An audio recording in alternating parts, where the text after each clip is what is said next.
सेक tournament में मेरे master ने सबके सामने मेरी बॉन्डेड स्वॉर्ड के टुकड़े टुकड़े कर दिए। अब कोई तलवार नहीं है ना? चलो देखते हैं तुम इस इमोशनलेस पाथ पर कैसे चलते रहते हो। लेकिन मेरे कानों में उनके दिमाग की वह बीमार और पागल कर देने वाली आवाज गूंज रही थी। इसकी तलवार तोड़ दो और ये बेकार हो जाएगा। इसके बाद इसके पास दिन रात मुझ पर निर्भर होने के अलावा कोई रास्ता नहीं बचेगा। मेरा छोटा पिंजरे वाला परिंदा जैसे ही वह प्लेटफॉर्म से नीचे उतरे, वह लड़खड़ाकर जमीन पर गिर पड़े। फिर वह आवाज दोबारा गूंजी। क्या उसे मेरे लिए बुरा लगेगा? जल्दी करो और मेरी मदद करो। बस अपना हाथ मेरी तरफ बढ़ाओ और मैं तुम्हें माफ कर दूंगा। मैं तुम्हें अपना चेहरा छूने तक दूंगा। उन्होंने खुद को ऊपर धकेला, अपने चोंगे की धूल 2 बार झाड़ी और मेरी तरफ देखा तक नहीं। मेरे जूनियर ब्रदर ने एक लकड़ी की तलवार ली और मेरे हाथों में थमा दी। सीनियर ब्रदर, मास्टर, ये सब आपकी भलाई के लिए कर रहे हैं। एक बार आपको लकड़ी की तलवार की आदत हो गई तो यह आपकी बॉन्डेड स्वॉर्ड से कम नहीं होगी। मैंने लकड़ी की तलवार ली और अपना सर झुकाकर सलाम किया। मास्टर सही है, मैं ही गलत था। वापस पीक पर मास्टर ने वहाँ से मेरा स्पिरिट गैदरिंग एरे हटवा दिया और स्पिरिट स्प्रिंग का रुख मेरे जूनियर ब्रदर की तरफ मोड़ दिया। रो लो, बस एक आंसू बहा दो और मुझसे एक बार भीख मांग लो और मैं तुम्हें अपनी जान दे दूं। मैंने अपना सामान एक स्टोरेज बैग में पैक किया और नौकरों के क्वार्टर में शिफ्ट हो गया। मास्टर दरवाजे पर खड़े थे। उनका हाथ एक सेकंड के लिए कांप रहा था। तुम मुझसे भी क्यों नहीं मांगते? क्या तुम मेरे दिल को दर्द से मार देने की कोशिश कर रहे हो? ठीक है, देखते हैं तुम कब तक ऐसे सख्त बनने का नाटक कर सकते हो। जब तुमसे और सहा नहीं जाएगा, तुम रोते हुए मेरे पास वापस आओगे और मेरी मदद के लिए गिड़गिड़ाओगे। उन्हें नहीं पता था कि सिस्टम ठीक हो चुका है। 7 और दिनों में मैं इस पागल से आजाद हो जाऊंगा और आखिरकार घर जा पाऊंगा। मैंने यह उम्मीद नहीं की थी कि जिस पल मैं सच में गायब होने वाला हूँ, वह जख्मों से लथपथ मेरे बेडरूम में हाजिर हो जाएंगे। मैंने दवा का बर्तन कोयलों पर रखा। इस खून रोकने वाली जड़ी बूटी के लिए मैं अपने जख्मी शरीर को लेकर लगातार 4 घंटे तक पिछले पहाड़ में भटकता रहा। लकड़ी का दरवाजा लात मारकर खोला गया। एक महंगा बूट दवा के बर्तन पर आ गया। मिट्टी का बर्तन टूट गया और भूरी दवा हर तरफ बिखर गई। गर्म ड्रैग्स मेरे हाथ के पिछले हिस्से पर गिरे, जिससे लाल निशान पड़ गए। चैन जिहाओ दरवाजे पर खड़ा था और एक विकेड स्माइल के साथ मुस्कुरा रहा था। सीनियर ब्रदर, इस जड़ी बूटी की बदबू बहुत ज्यादा तेज है। अगर इससे मेरे स्पिरिट बर्ड का दम घुट गया तो उसके पीछे डिसिप्लिन हॉल के शिष्य थे। वे सब लोग जिन्हें मैं कभी मेंटर करता था। अब वे वहाँ अपनी तलवारें पकड़े खड़े थे, मेरी तरफ देख तक नहीं रहे थे। चेन जिहाओ ने जमीन से वह पुरानी 7 लीफ पर्पल हर्ब उठाई। बिल्कुल सही, मेरे स्पिरिट बर्ड को आजकल ज्यादा भूख नहीं लग रही है। ये जड़ी बूटी भले ही सस्ती हो, लेकिन एक जानवर की भूख जगाने के लिए काफी है। वह 7 लीफ पर्पल हर्ब थी। 5 साल पहले जब मास्टर सीक्रेट रेल में बुरी तरह जख्मी हुए थे, मैं एक दरिंदे के घोंसले में घुस गया था और उसे एक टहनी को लाने के लिए मेरा लगभग पूरा खून बह गया। तब उन्होंने मुश्किल से इस पर एक नजर डाली थी। अब मैं पिछले पहाड़ की खाक छान रहा था, सिर्फ इन बचे कुचे टुकड़ों को इकट्ठा करने के लिए। जाओ, इसे बर्ड को खिला दो। मैं बस अपनी नजर के सामने वाले पैनल को देखता रहा। इस दुनिया को छोड़ने के लिए अब सिर्फ 6 दिन बचे थे। मैं पीछे हटा और चेन जिहाओ के लिए जगह बना। अगर जूनियर ब्रदर को यह पसंद है तो वह इसे ले सकता है। चेन जिहाओ की मुस्कुराहट वहीं जम गई और उसकी नजरें बदल गईं। उसकी उंगलियां उस फर क्लोन पर फिरी जो उसने पहना हुआ था। वह शाओबाई था, वह स्प्रिट फॉक्स जिसे मैंने 10 साल तक पाला था और अपनी स्पिरिचुअल पावर से खिलाया था। कल चेन जिहाओ ने हल्के से कहा था ठंड है, और मास्टर ने उसे जिंदा ही खाल से अलग कर दिया। चेन जिहाओ ने फॉक्स फर को अपने ऊपर और कस लिया और अपना चेहरा कॉलर में छुपाकर उससे रगड़ने लगा। सीनियर ब्रदर, ये फर कितना गर्म है। अच्छा हुआ मास्टर मुझसे इतना प्यार करते हैं, और उन्हें दोष मत देना। अगर एक जानवर मुझे गर्मी दे सके तो यह उसकी किस्मत है। मेरे सीने में एक पल के लिए दर्द हुआ और फिर वह सुन्न हो गया। बस कुछ दिन और फिर यह सब खत्म हो जाएगा। मास्टर आंगन के दरवाजे पर दिखे। वह आंगन में कदम रखते ही चिढ़ने लगे, शायद इसलिए क्योंकि उन्हें दवाई की बू से नफरत थी। उन्होंने मेरी तरफ देखा। ये सिर्फ एक जानवर है। चेन जिहाओ कमजोर है और इसे खुद को गर्म रखने के लिए इस्तेमाल करना इसकी खुशकिस्मती है। अगर तुम बुरा मानते हो तो तुम्हारा दिल खोटा है। फिर वही पागल सी आवाज मेरे कान में गूंजी, चलो रो। जिस पल तुम रोगे मैं तुम्हारे उन खूनी आंसुओं को एक जेड बॉक्स में छुपा दूंगा। तुम्हारे सबसे प्यारे स्प्लिट पेट का फर यहाँ है। इससे दर्द तो हो रहा होगा ना? मेरे घुटनों पर गिरकर मुझसे भीख मांगो। जब तुम इतना रोगे कि सांस न ले पाओ, तब मैं तुम्हारी तरफ कुछ गोलियां फेंकूंगा और तुम्हारा सर थपथपाऊंगा। मैंने कोने से झाड़ू उठाई और झुककर दवाई का कचरा दरवाजे से बाहर निकालने लगा। जब तक जूनियर ब्रदर को यह पसंद है, बस ध्यान रखना कि इससे मास्टर की आंखें गंदी ना हो। मैं अभी इसे साफ कर देता हूँ। मेरे मास्टर का चेहरा जम गया। उनकी आंखों में गुस्सा भड़क उठा। अपनी आस्तीन के एक झटके से उन्होंने स्पिरिचुअल फोर्स की एक लहर छोड़ी, जिसने मेरे हाथ में झाड़ू के टुकड़े टुकड़े कर दिए। लकड़ी की फांस मेरी हथेली में चुभ गई और खून टपकने लगा। मैंने कोई रिएक्शन नहीं दिया। मेरे मास्टर मेरे पास चलकर आए। कितनी बदतमीजी है। लगता है सर्वेंट्स क्वार्टर्स में तुम बहुत ज्यादा आराम से रह रहे हो। तुम्हारे अंदर थोड़ी सी भी शर्म बाकी नहीं है। मैंने अपना सर झुका लिया और अपने पैरों के अंगूठों को देखने लगा। इस डिसाइपल को अपनी गलती का एहसास है। अगर तुम जानते हो कि तुम गलत हो तो पिछले पहाड़ पर फ्रॉस्ट फॉल के नीचे जाकर घुटनों के बल बैठो और इस पर गौर करो। जब तक समझ ना आ जाए वापस मत आना। फ्रॉस्ट फॉल वह जगह थी जहाँ स्वॉर्ड सेक्ट बड्ढे गुनाहों की सजा देता था। अगर यह पहले की बात होती तो मैं अपनी स्पिरिचुअल पावर से इसे झेल लेता, लेकिन अब मेरी लाइफ बाउंड तलवार टूट चुकी थी। मेरी शक्तियां खत्म हो गई थी और वहाँ जाने का मतलब था सीधा मौत के मुंह में जाना। मैंने मास्टर की तरफ देखा। जी मास्टर। फिर मैं मुद्दा और चला गया। मेरे पीछे मैंने उनकी भारी सांसें सुनी और फिर एक टी कप के टूटने की तेज आवाज आई। पिछले पहाड़ की हवा बहुत तेज चुभ रही थी। झरना चट्टान से गिरकर मेरी पीठ पर जोर से टकरा रहा था और ठंड मेरी हड्डियों के हर कोने में समाती जा रही थी। मैं तालाब के बीच में हार्ड स्टोन पर घुटनों के बल बैठ गया। मेरे घुटने पहले ही सुन्न हो चुके थे। दर्द मेरी नसों में छेद कर रहा था। 3 साल पहले मेरे मास्टर के ट्रिबुलेशन के वक्त उनका मैजिक आर्टिफैक्ट टूट गया था। मैं उनके सामने खरीदा हो गया और बिजली का झटका अपने ऊपर ले लिया। मेरे दिल की नस फट गई थी और तब से ठंड की वजह से वहाँ बेहिसाब दर्द होता था। अब उस बर्फीले पानी ने उस पुरानी चोट को फिर से जगा दिया। दर्द से मेरी नजर धुंधली हो गई, लेकिन मैंने एक आवाज तक नहीं निकाली। उसी वक्त मेरे मास्टर एक वाटर मिरर में देख रहे थे। वह इंतजार कर रहे थे कि मैं कब इंसाफ मांगता हूँ, कब टूट कर उनसे रहम की भीख मांगता हूँ। उनकी किस्मत खराब थी, उन्हें वह कभी नहीं मिलने वाला था। काउंटडाउन 5 दिन। चेन जिहाओ एक सफेद जेट बाउल लेकर आया जिसमें से भाप निकल रही थी। ये हार्ड गार्ड सूप था। इसका सिर्फ एक घूंट ठंड को रोक सकता था। वह किनारे पर रुका, उसके बूट्स बर्फ पर कड़कड़ा रहे थे। सीनियर ब्रदर, कैसा लग रहा है? मास्टर ने कहा है कि अगर तुम अपना सर झुकाने को तैयार हो तो यह दवाई तुम्हारी है। मैंने अपनी आंखें बंद कर ली, अपने शरीर में बची कुची स्पिरिचुअल पावर को घुमाने लगा और उसे इग्नोर किया। चेन जिहाओ ने अपनी कलाई मोड़ दी और वह भूरी दवाई बर्फ पर बिखर गई, जिससे बर्फ पर गहरा निशान पड़ गया। ओप्स, मेरा हाथ फिसल गया। अब अपनी हालत तो देखो, तुम एक कुत्ते से भी गए गुजरे हो। कभी तुम सीनियर ब्रदर हुआ करते थे और अब मैंने सफाया कर दिया है, तो अब यहाँ से दफा हो जाओ। यहाँ खड़े होकर रास्ता मत रोको। चेन जिहाओ का चेहरा गुस्से से काला पड़ गया।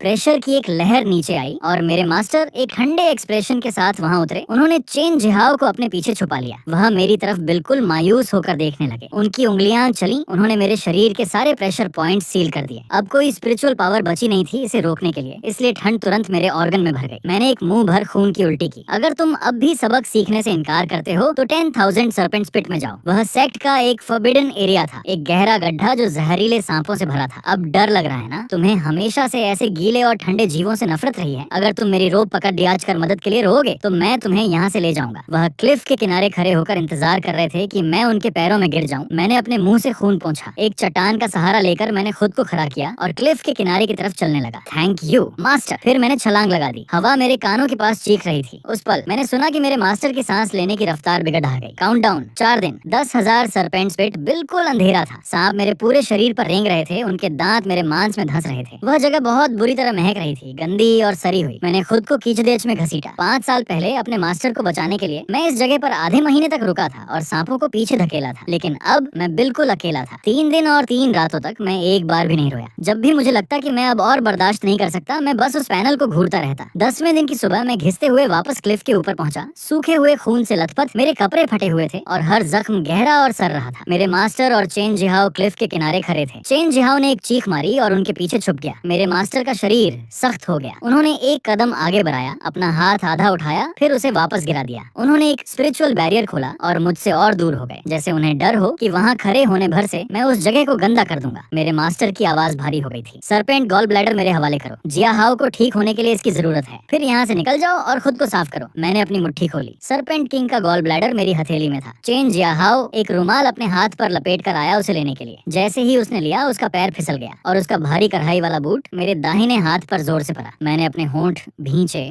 और बिना कोई आवाज किए अपना हाथ पीछे खींच लिया। मेरे मास्टर की उंगलियां कांप रही थीं। वह मुहरे और चले गए। उनके विचार पूरी तरह उलझे हुए थे। वह रोया क्यों नहीं? पहले तो वह अपनी उंगली कटने पर मेरे पास भागते हुए आता था और मुझसे हमेशा के लिए उस पर फूंक मारने को कहता था। क्या उसे अब मेरी परवाह नहीं रही? नहीं, वह बस मुझसे नाराज है। वह बस मुझसे बदला लेने की कोशिश कर रहा है। मैंने उनकी पीठ की तरफ देखा। किसे परवाह है? काउंटडाउन 2 दिन। सर्वेंट्स क्वार्टर्स में मैंने दीवार के पास टटोला और एक पुराना सिल्वर लॉक बाहर निकाला। ये वह निशानी थी जो मेरे साधारण माता पिता पीछे छोड़ गए थे। जब प्लेग आया था, उन्होंने मुझे पहाड़ पर भेज दिया था और ये लॉक मेरे गले में पहना दिया था। मैंने अपनी आस्तीन से लॉक को साफ किया। बस 2 दिन और मैं घर जा सकता था। मैंने साफ साफ तस्वीर सोची, गर्म दूध, बालकनी पर फूल और मम्मी पापा की नोक-झोंक। फिर रोशनी कम हो गई। मेरे मास्टर मुझसे थोड़ी दूर खड़े थे। उन्होंने हाथ बढ़ाया और वह लॉन्गेविटी लॉक मेरे हाथ से उड़कर उनकी हथेली में चला गया। मैंने उसे वापस लेने के लिए झपट्टा मारा। उन्होंने अपना हाथ ऊंचा किया और लॉक को ध्यान से देखा। तो इस वजह से तुम्हारी कल्टीवेशन गिरती जा रही है। इमोशनलेस डाउ सांसारिक लगाव को नकार देता है और तुम अब भी इस चीज को पकड़े हुए हो। मैंने उनकी आस्तीन पकड़ी और उसे लेने की कोशिश की। प्लीज इसे हाथ मत लगाइए। जैसे ही उन्होंने यह सुना, उनकी उंगलियां सख्त हो गईं। वह जानी पहचानी आवाज मेरे कानों में गूंजी। तो आखिरकार तुमने मुझसे भीख मांगी। वह चीजें तोड़ दो जिसकी वह परवाह करता है और वह हार मान लेगा। इस मॉर्टल कचरे को क्यों रखना? अब से उसकी दुनिया में सिर्फ मैं होना चाहिए। मेरे मास्टर ने मेरी तरफ देखा। उनकी उंगलियों पर स्पिरिचुअल एनर्जी झिलमिला रही थी। फिर एक तीखी दरार की आवाज आई। वह सिल्वर लॉक उनकी हथेली में टूट गया और धूल बन गया। उन्होंने अपना हाथ खोला और वह ग्रे पाउडर मेरे चेहरे पर बिखर गया जो हड्डियों तक ठंडा था। मैं हिला नहीं। मैं बस अपना हाथ फैलाए वहाँ बैठा रहा। धूल मेरी आंखों में गिर गई। मैंने अपना हाथ पीछे खींच लिया, स्ट्रॉ पर बैठ गया और अपनी आंखें बंद कर ली। मेरे मास्टर मुझे घूरते रहे। फिर बाहर से एक चेले ने चिल्लाकर कहा, मास्टर, चेन जिहाओ की कल्टीवेशन बैकफायर कर गई है। हीलर कह रहे हैं कि वह नहीं बचेंगे।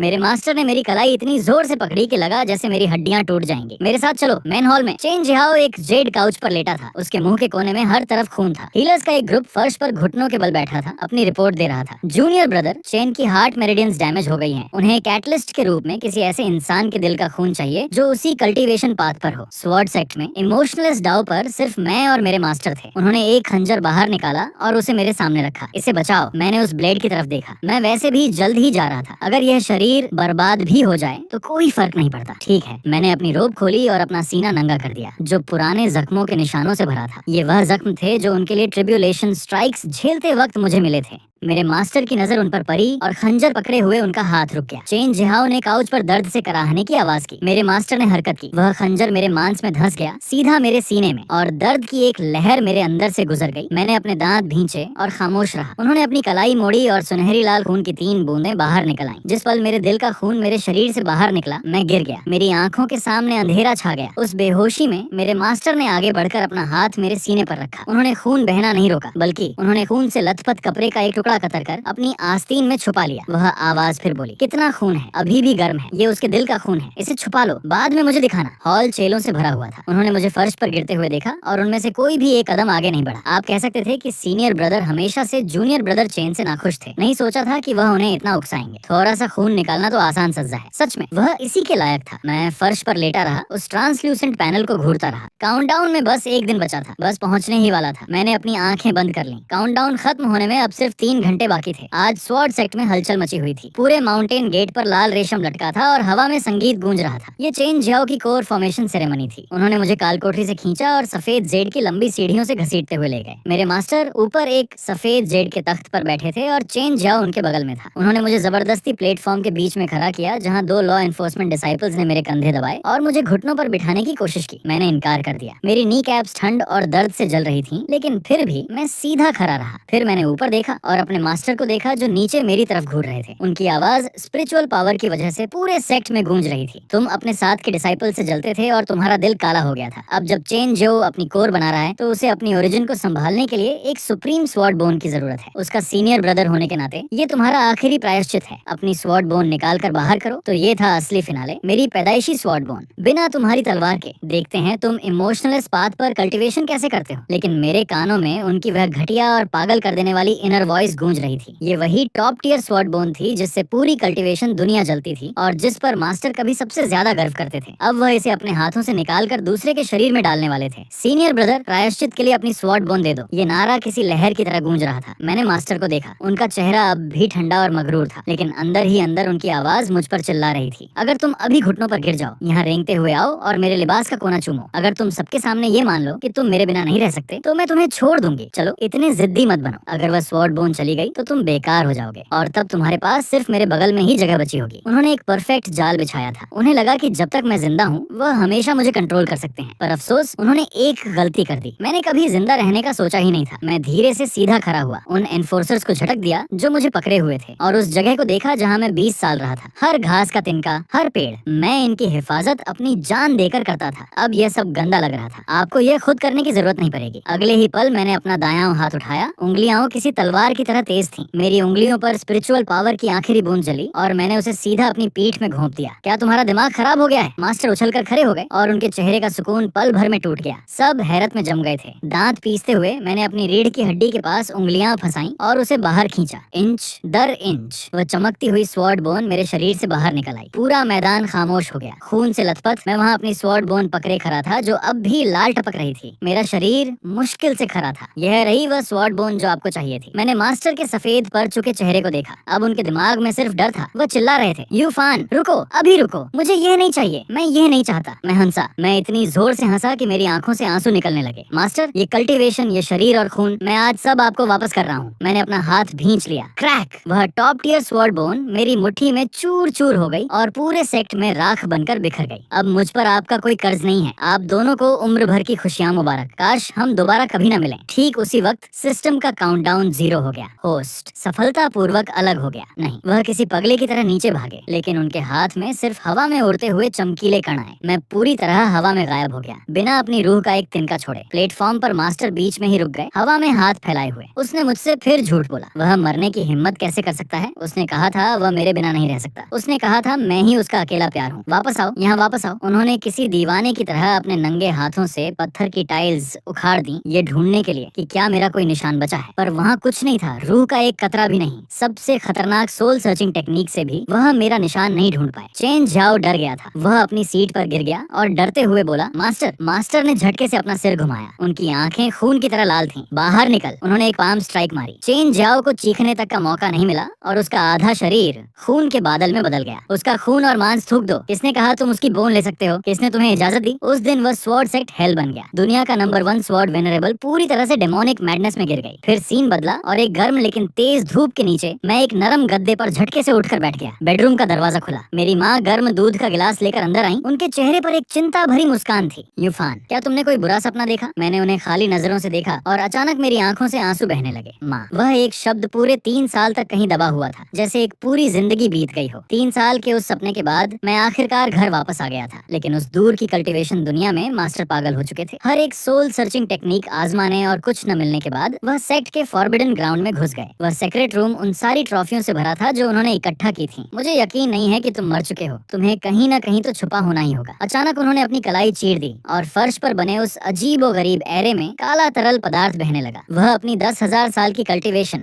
और पूरे सेक्ट की किस्मत की कुर्बानी देने वाले थे, ताकि वह वक्त और जगह को चीर कर किसी दूसरी दुनिया का रास्ता निकाल सकें। उस रात देर गए। मैं ऑफिस में ओवरटाइम काम कर रहा था। फाइल पढ़ते वक्त मेरा हाथ ठहर गया, क्योंकि मेरी पीठ पर एक ठंडक सी महसूस हुई। मैंने सहज रूप से पीछे मुड़कर देखा। फ्लोर टू सीलिंग विंडोज के पार शहर की लाइट्स चमक रही थीं। क्या यह मेरा भ्रम था? मैंने अपने सर को मसला, फाइल बंद की, लेकिन वह एहसास जैसे कोई सांप मुझे देख रहा हो और गहरा होता गया। कल्टीवेशन दुनिया में आसमान फट गया। कुदरत का कहर बरस रहा था और बैंगनी बिजलियां किसी ड्रैगन की तरह फॉरबिडन ग्राउंड्स पर गिर रही थीं। मास्टर के बाल बिखरे हुए थे। वह पुराने टॉप स्वॉर्ड सोवरेन अब जा चुके थे। अब वहाँ सिर्फ एक पागलपन से भरी औरत बची थी। फॉर्मेशन शुरू हो गई। चेन झाओ स्पिरिचुअल पावर की जंजीरों में जकड़ा हुआ था। मास्टर, मुझे बख्श दीजिए, मुझे दर्द हो रहा है। तुम्हें लगता है तुम यह कहने के लायक हो? यूफान ने इससे 1000 गुना ज्यादा सहा है। तुमने उसकी स्पिरिट बोन ली थी, इसलिए अब तुम्हारी जिंदगी इस एरे कोर की कीमत चुकाएगी। बिना किसी रहम के उन्होंने हाथ आगे बढ़ाया। चैन झाओ की चीख बीच में ही कट गई। उसका लाइफ फोर्स और सोल निकालकर उस काले वॉर्टेक्स में फेंक दी गई और वह पूरी तरह मिट गया। मास्टर ने सीधा उस स्पेस टाइम कैओस में छलांग लगा दी जो किसी भी चीज के चिथड़े उड़ा सकता था। उन्होंने खुद को और अपने साथ पूरे सेक्ट को तबाह कर दिया। मॉडर्न दुनिया में 3 दिन से लगातार बारिश हो रही थी। पूरा शहर मटमैली धुंध में लिपटा था। काम के बाद मैं अपनी कार लेने गैरेज गया। ऊपर की लाइट्स अचानक किसी पगली की तरह फड़फड़ाने लगी। तापमान बिल्कुल जमने वाला हो गया, यहाँ तक कि मेरी सांस भी सफेद धुएं में बदल गई। मैं रुका और अपनी चाबियों पर पकड़ मजबूत की। कोने में खरे हुए पानी में काला लिक्विड फैल रहा था। ऐसा लगा जैसे उसने मुझे महसूस कर लिया हो। वह परछाई हिली। उसने पूरी ताकत से अपना सिर उठाया। वक्त थम गया। वह मास्टर थे। राख बनने के बाद भी मैं उन आंखों को पहचान लेता। यूफान, आखिरकार मैंने तुम्हें ढूंढ लिया। वह एक बीमार और सुकून भरी हंसी हंसे, फिर किसी भूत की तरह मुझ पर झपट पड़े और मेरी एरी को अपनी उंगलियों से छकर लिया। मेरे साथ वापस चलो, तुम मेरे हो। उन्हें अब भी लगता था कि वह वही ना चुने जाने वाले स्वॉर्ड सोवरेन है। अफसोस की बात थी, ये कानून की दुनिया थी और यह मेरा इलाका था। मैंने नीचे उस औरत को देखा जो ऐसे बिहेव करता था जैसे सब कुछ उसी का हो। छोड़ो मुझे। मास्टर एक सेकंड के लिए ठहर गए। उन्हें मुझसे इस तरह के रिएक्शन की उम्मीद नहीं थी। उन्होंने अपनी पकड़ और मजबूत की, मुझे जमीन पर गिराने की कोशिश करने लगे। मैं चिल्लाया नहीं। मैंने धीरे से अपना दूसरा पैर उठाया, अपनी नजरें उनके हाथ के जख्म पर जमाई और जोर से पैर दे मारा। मास्टर के मुंह से एक तीखी और दर्दनाक चीख निकली। वह हैरानी से मुझे देखने लगे। छोड़ो, वरना ये हाथ गया। उनके चेहरे से पसीना बह रहा था। वह कागज की तरह सफेद पर गए थे, लेकिन फिर भी उन्होंने पकड़ नहीं छोड़ी। उन्होंने मेरी तरफ देखा। यूफान, तुम अब भी मुझसे नाराज हो। मुझे पता है मैं गलत थी। मुझे चेन झाओ के लिए तुम्हें चोट नहीं पहुंचानी चाहिए थी। मेरे साथ वापस चलो, मैं तुम्हें पूरी दुनिया दे दूंगा। बस वैसा करो जैसा कहा जाए और मैं तुम्हें सब कुछ दूंगी। मुझे लगभग हंसी आ गई। ये मेरी सुनी हुई सबसे बड़ी मजाक थी। पूरी दुनिया, क्या तुम पागल हो? मैंने उनके सामने ही अपना फोन निकाला और नंबर डायल किया। हेलो 911, मेरे गैरेज में एक स्टॉकिंग करने वाला क्रीप मुझ पर हमला कर रहा है। हाँ, वह मानसिक रूप से ठीक नहीं लग रहा और वह वायलेंट हो सकता है। कृपया किसी को अभी भेजिए। फोन रखने के बाद मैंने नीचे मास्टर की तरफ देखा। सुना तुमने? यह है मेरा जवाब। मास्टर की पुतलियां बुरी तरह कांपने लगी। तुम्हारी हिम्मत कैसे हुई मुझे पकड़ डालने के लिए इन आम पुलिस वालों को बुलाने की? उन्होंने अपनी स्पिरिचुअल पावर को हिलाने की कोशिश की, मुझे उड़ा देने की कोशिश की, पहले की तरह अपने दबाव से मुझे कुचलने की कोशिश की, लेकिन उनका डेंटियन खाली था। जो कुछ वापस आया वह था सिर्फ एक चुभ उभता हुआ दर्द और काले खून की एक उल्टी जो मेरे जूते पर गिरी। 10 मिनट बाद गैरेज सायरन की आवाज से भर गया। कई मजबूत ऑफिसर्स अंदर आए और उन्हें पानी के गड्ढों में दबोच लिया, जबकि वह पागलों की तरह लड़ेच रहे थे। तुम्हारी हिम्मत कैसे हुई? मैं सबसे बड़ा स्वॉर्ड सोवरेन हूँ, किसके पास मुझे छूने की हिम्मत है? मुझसे दूर हटो, तुम कीड़े मकोड़ो। वह जमीन पर छटपटाते रहे, लेकिन ठंडी हथकड़ियां उनकी कलाइयों पर लग गईं। स्टेशन में तेज सफेद लाइट्स सर घुमाने वाली थीं। मास्टर ने जेल की नीली यूनिफॉर्म पहन ली थी और उन्हें एक चमकती हुई डिटेंशन सेल में बंद कर दिया गया था। पुलिस को उनका कोई रिकॉर्ड नहीं मिला, ना आईडी, ना हाउस होल्ड रजिस्ट्रेशन, कुछ नहीं।